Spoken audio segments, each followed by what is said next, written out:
We would like to give a big shout out to our sponsor, Sonic Electronics, so check them out for great deals on speakers, head units, amps, subs, wiring, etc. Use discount code PROVOBEAST for an instant 5% off your next purchase during checkout.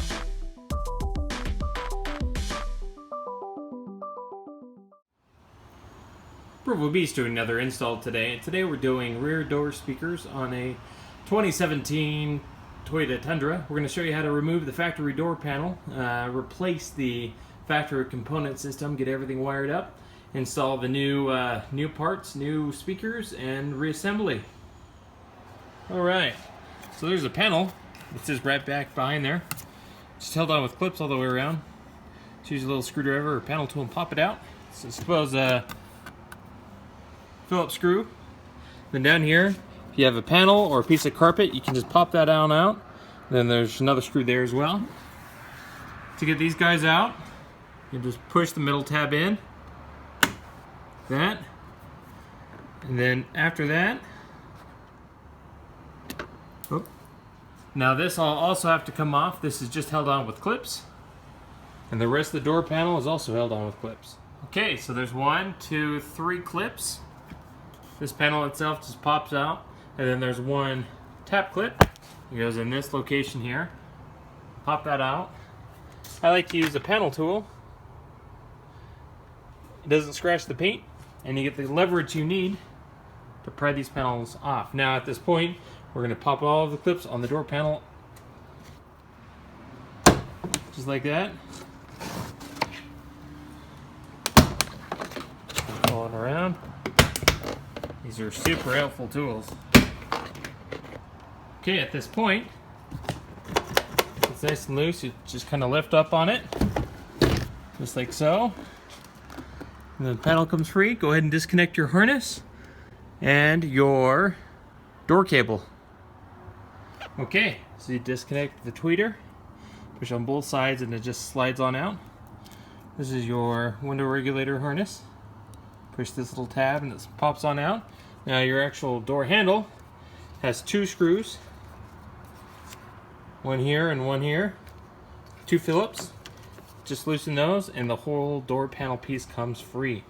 Alright, so we're at the point where we have our factory woofer. And our tweeter is actually mounted in the door. We're going to go ahead and loosen these 10mm bolts all the way around and the speaker will come free. Alright, so we went ahead and removed the factory speaker and we're starting to wire things up. Now, depending on your setup, you can get just adapters off Amazon that plug directly into these factory harnesses. Right here. Or you can run new wire, and if you choose to run new wire, that which we've done here, is I have an amplifier, and this is going to run all the way up. What I've done here is I've actually drilled, as you can see there, I drilled a hole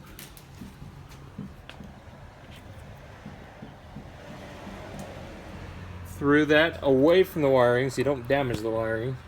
And then I fed the wire down through the grommet, you can see here, and then into the actual door itself. If you're using just the factory wiring, then you can certainly just use the factory wiring. There will be no need to actually do it this way. So, we've run our wire. We're going to put our ends on our speaker wire. And we're going to get our adapter in here as well. Okay, so I went ahead and put ends on these. I'll do the same for these guys as well. We're not putting crossovers in the door because the crossovers are actually mounted elsewhere. If you want to see how those crossovers are mounted, check out the amp and subwoofer install on this truck. I'll go ahead and post that link in the description. But essentially, we're almost done here. Let's get this bolted up. And finally, we'll have a little bit of sound deadening to put on. We have our bracket ready to go, and we'll hook up our tweeter. Okay, speakers all mounted. We got all the sound deadening on. Now let's go ahead and connect our door panel. I got our tweeter connection all good to go. Let me go ahead and show you what the tweeter looks like. Now the tweeter we chose with this set of speakers pops right in the factory location, which is awesome. This end will plug into the tweeter wire that we ran manually. And let's go ahead and get that all hooked up and reassemble the door. Alright, so we got the door panel all back together. It sounds great. Doing a little test here. We still gotta put the cover on there and put the little piece of carpet back in there. But as you can see here, this pops back in. And you lock it back on. This panel went back on nice and clean. That's it. If you have any questions about this install, just go and post a comment below. Thanks guys for watching the channel. We appreciate the support, and we'll certainly see you in the next video.